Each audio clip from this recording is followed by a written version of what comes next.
Welcome. In front of me is a Motorola G71, and today I will show you how you can capture a screenshot on this phone. Now, to get started, you'll want to open up content that you wish to capture.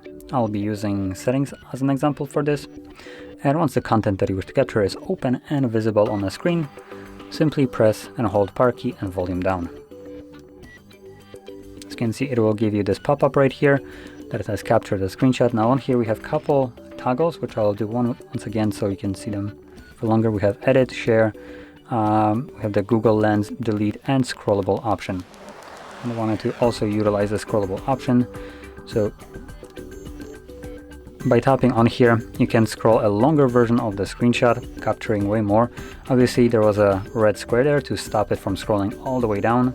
The settings has a all the way down option, but if you, for instance, went through Instagram, obviously it would just be scrolling down continuously for I have no idea how long.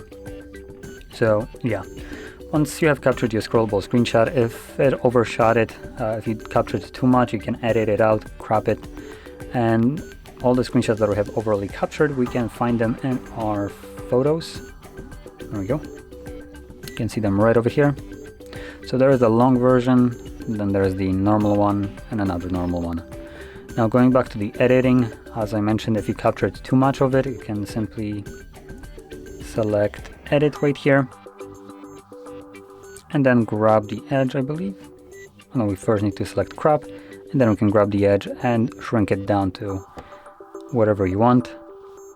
Save copy, and as you can see, we have now shorter version and the longer one. So there we go. That is how you could capture a screenshot, where you can find them, and also just a little bit of editing of the screenshot. And if you found this video helpful, don't forget to hit like, subscribe, and thanks for watching.